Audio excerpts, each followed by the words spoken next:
What is up, everybody? This is Lyle No Hippie Trucking and Transportation, coming at you from the Petro in Wilmington, Illinois. Just dropped off about 5 miles away from here, and had to get repowered last night.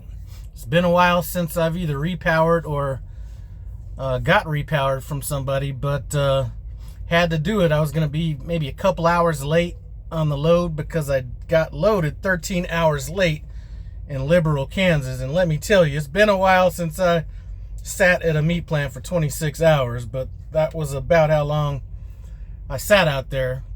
One thing I will say is, for those of you guys just getting into this, communication is key. As soon as it started lagging and I thought there might be an issue with the load, I started sending out messages before it even became a problem. You know, did a screenshot of that, put that in my load documents so there could be nothing coming back on me about I didn't communicate, or if I was late, I didn't say anything. So that's just something that I do. So as soon as I thought it was going to be a problem, I said, hey, if I'm not loaded by this time, it's going to be an issue. Then as soon as I got loaded, it's going to be an issue. I'm not going to be able to make it. And it was doable. It was about 1,200 miles away, but I had to do it in 2 drive shifts in order to make it work. And, you know, when you're looking at 2 drive shifts, first of all, you have to think about where to park. So that means I was going to have to maximize those drive shifts out. And looking at the route I was on, I just did not think that there was going to be reasonable parking that I could expect at 2 o'clock in the morning. So I just said, you know what, I'm gonna be driving by Manuka, you know, around this time, or, you know, change the appointment time or whatever it was. But I kept in contact with him. The next morning when I woke up, got with the next fleet manager who didn't know anything about it.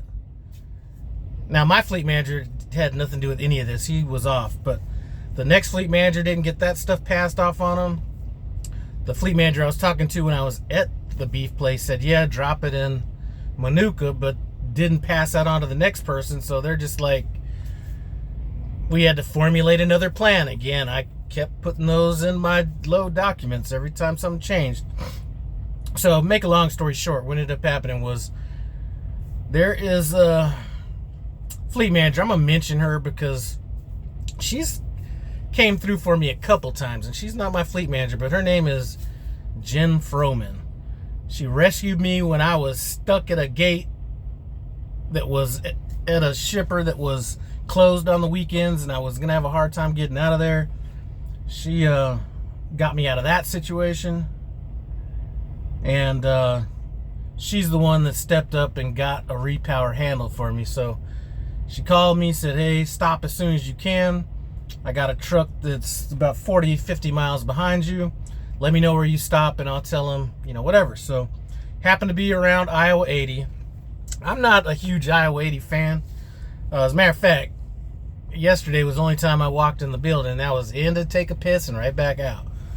But I'm just not a fan because it's just a little bit too much action. There's a come and go about 20 miles west of that I stop at if I'm in the area.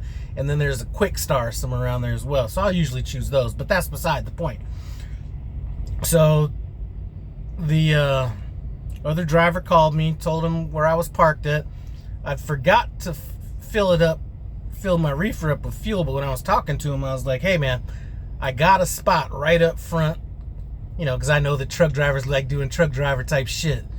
I got a spot right up front. Do you want me to leave and fill this up with fuel because it's about 3/4, or do you just want me to stay here so you have a spot this close? He said, you know what, just stay there, I'll handle the fuel. I'm gonna get charged for it anyway, so it doesn't matter. So stayed up there. He came in. I knew what he had was a Chobani load, so I told him, listen, take a couple load locks, and here's a $20 bill for your, you know, for your efforts, because, you know, he was a team truck. He had a drop and hook right out here where I'm at. Ended up turning that into a live load down the road a little bit further. I mean, he probably did a little bit better on it money-wise, but he really helped me out. So that is that. So right now I'm sitting at this Petro, trying to figure out how I'm going to work this load out. Started my clock at about 6:30 this morning. I got a pickup tonight. It's like 11:30 right now. I have a pickup tonight at 1900, so 7 o'clock.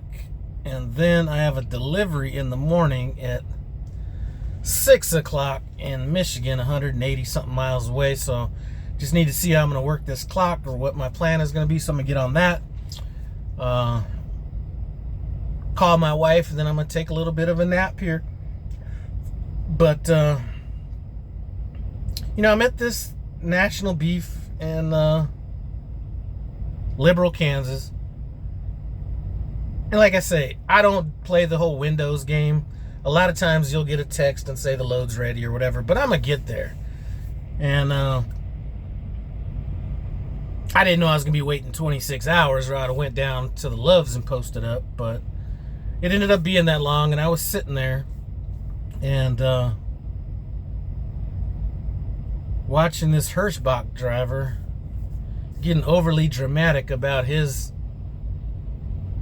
time there and being late. Listen, why stress out about stuff that you have no control over?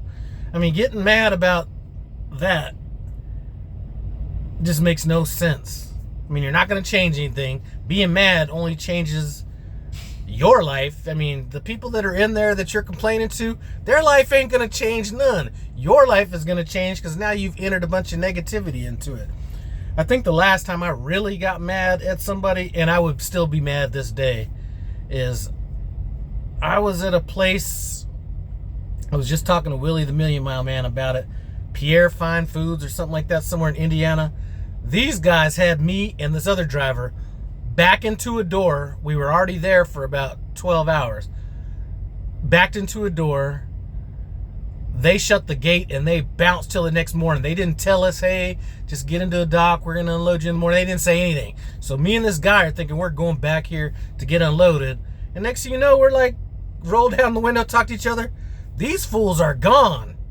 Didn't say anything about it. So that was the last time I really got pissed off. And that's been so long that I was in my gray Peterbilt at that time. So that's been a while. So don't sweat the small stuff. I mean, shit, you can get irritated about any goddamn thing out here. So it doesn't do anything but make you look bad. So that is about it. I'm going to call my wife, come back here, take a nap, and figure out how I'm going to run this load. But as always, I do appreciate you stopping by No Hippie Trucking and Transportation. Comment, subscribe, and I'm out.